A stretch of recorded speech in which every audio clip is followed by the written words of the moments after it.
Hello everyone, my name is Pei-Chun Chien, and I'll be presenting our paper on classifying cable tendency with semantic segmentation by utilizing real and simulated data.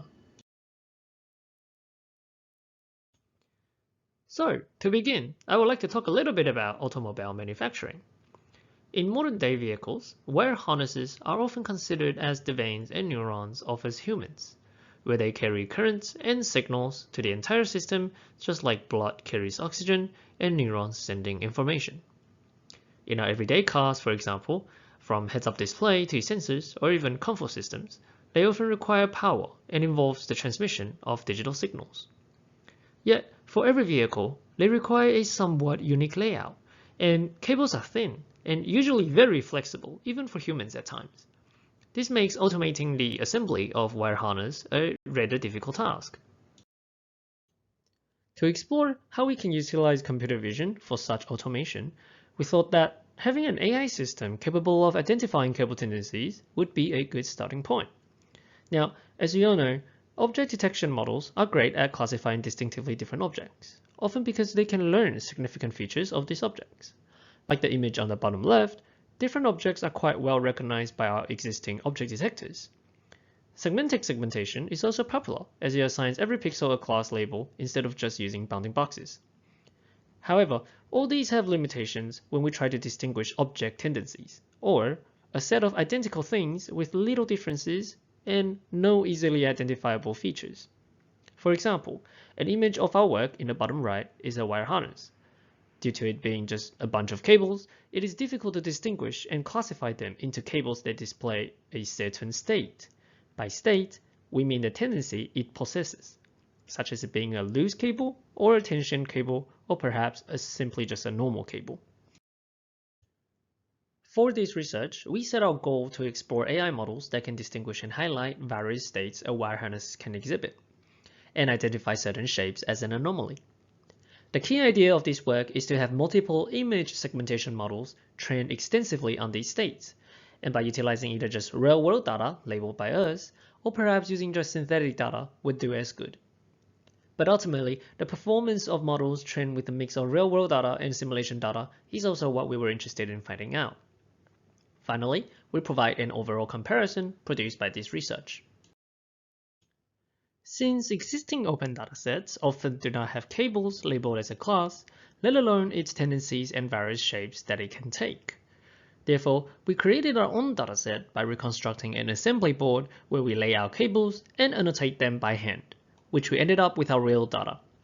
For synthetic data, we established a simulation pipeline using Blender, where layouts are randomized as well as cable properties such as tightness, colors, and paths. Luckily, Blender was capable of automatically annotate the simulated cables, which has drastically reduced our human labor. Just to quickly show an example of the dataset, the top row is our real-world dataset, whereas the bottom row is our simulation data. Note that some area has been blurred out, but this was only added after the training for presentation purposes due to non-disclosure elements. To know whether the model has actually learned the generalizable features, in addition to using some of the original dataset on the left as test sets, we also constructed two extra scenarios for testing purposes. All trained models were tested on real-world data, as testing on simulation data lacks practicality. Next, we wanted to see what network combinations would be able to understand cable tendency the most. We tested with VGGs and ResNets, combined with either UNet, PSPNet, or SegNet. Then, we also tested with stream transformers. The best performing model would then be used for real-to-sim data ratio study. This table shows the mean intersection over union of the earlier candidates. As we can see, stream transformer performs significantly better, where others appear to struggle with finding differences in cables. Therefore, for the next study, we will utilize the swing-based backbone plus UPerNet method as our candidate model. To know if the inclusion of simulation data is beneficial at all, we constructed 4 types of model using swing transformer, where each differs in their training elements. For Model 1, we use only real data. For Model 2, we use only simulation data. For Model 3, We further trained the Model 2 checkpoint with real data fed into it at a lower learning rate. For Model 4, we use both real and simulation data, but the amount of simulation data inclusion is incremented gradually, meaning we end up with multiple Model 4s. By selecting the best performing instance for Model 1, 2, 3, and 4, here's an example of their relative results. For now, let us focus on just one column for ease of understanding. Now, we will use the loose case of scenario 2 as an example. With the second row being the ground truth, it is easy to see that Model 1, with real data only, tends to misclassify targets. For Model 2, with simulation data only, even though cables are more or less highlighted, all the noise suggests it fails to learn cable context at all. Whereas Model 3, being a successor of Model 2, greatly improved its context understanding, but still misclassifies a little. Finally, Model 4 appears to have relatively high accuracy and was able to correctly distinguish the anomaly in this scenario.